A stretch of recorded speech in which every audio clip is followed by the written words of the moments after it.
All right, so I'm going to come in here again and ask you to subscribe. At the time I'm recording this segment, we are so close to hitting 100K. I don't know if we're going to hit that by the time this video goes up.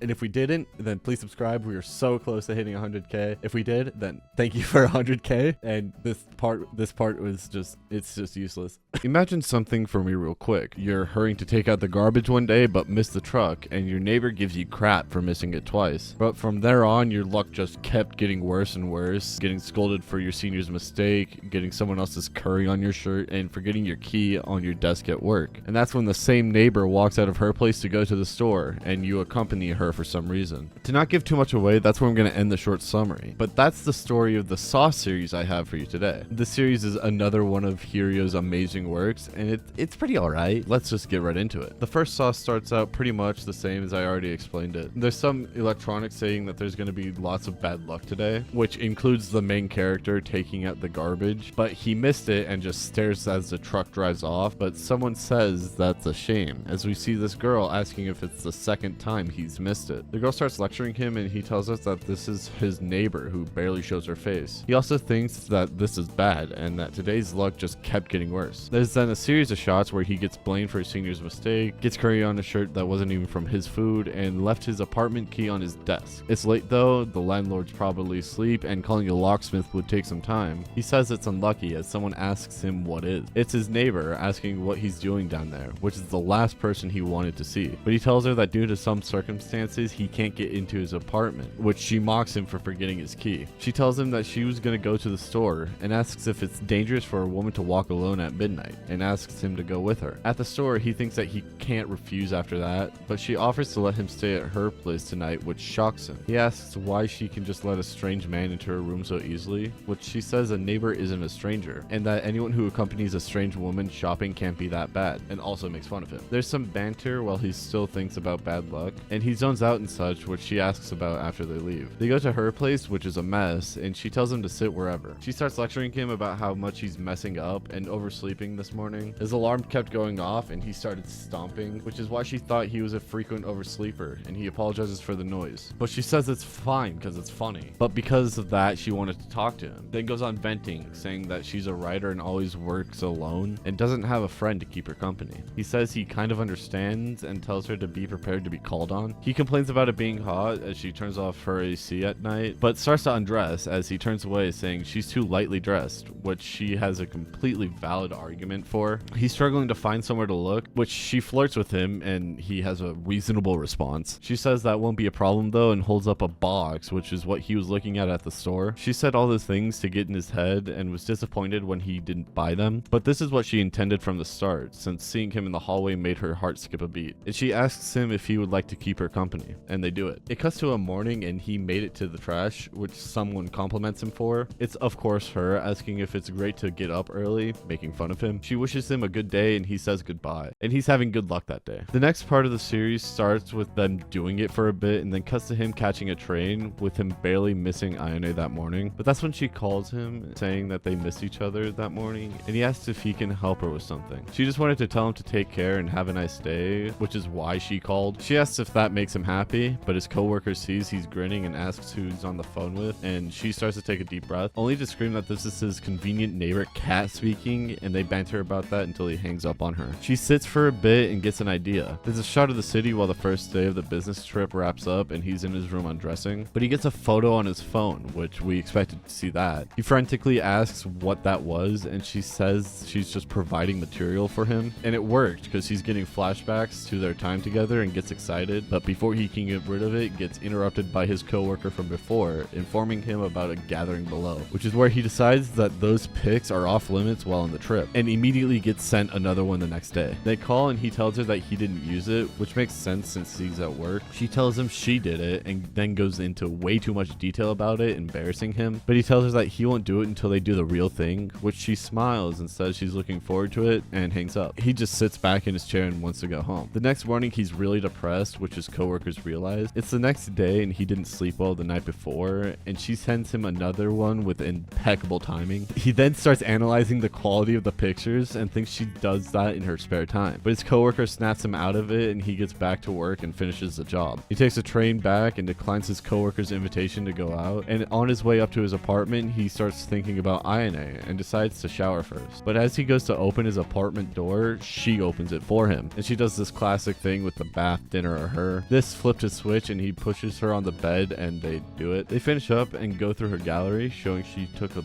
lot of selfies to get those 3. She worked hard for those pictures since it was the first time she's done that, and he asks her why she did it so suddenly, which it's obviously just to tease him, but she did have another goal in mind, for him to think of her even on the road. Which brings us to the final part of the series. It starts out with the guy, Keigo, buying some stuff at a store, but some girl walks up saying fancy meeting him here. He pauses for a moment before realizing it's Ayane, and the only reason he couldn't recognize her is because of how she normally looked. He looks the same to her since he doesn't work from home, but she asks him if he likes her outfit, which he thinks is a trick question, because of course he does, and she smiled. They start catching up and bugging the other people there, even making plans to go get dinner before going home. They go out drinking and he says it's been a while since he drank with people outside work. He tells him he could have just invited her out, which he never considered, and she gets all defensive about it, but it brings up their relationship. They're not dating, but have a good time, and they're really only good time friends. And if they started dating, would it solve everything? But it's a bit late for that, and they couldn't really pull off a proper relationship. There's some more banter between them, and they figure out they're both pretty lonely people. But so what if they're just not dating and just good time friends? There's no reason for them to fit some mold, but she plays it off as her being drunk. She calls over the waiter for some refills, and someone goes out to her. It's this guy she recognizes, who sees Keigo and walks off. That guy's her ex, who she dated back in college. They haven't seen each other since, and he reminds her of the mold again. She's burning up, and he's in a teasing mood according to her, but he just realized that even after they've done it so many times, there's still new sides of her he hasn't seen. She calls him a tease, and he says it's cold out, and they'll freeze by the time they go home, so he proposes they go warm up a little bit and go to a hotel, and just immediately start doing it. They finish up and are talking about the time they had last night, and she teases him for the final line he said,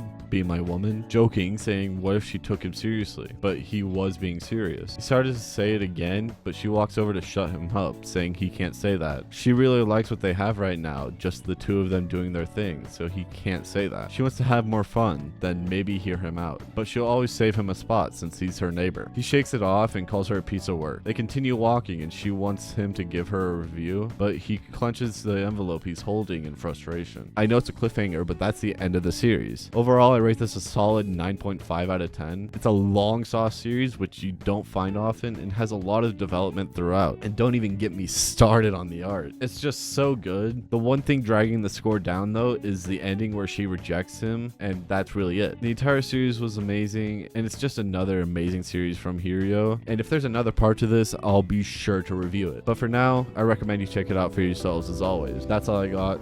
I'll see you in the next one. Attack on Titan, Tokyo Ghoul. These hentai babes make me drool. Hatsune Miku is great. She makes me masturbate. Fairy tale.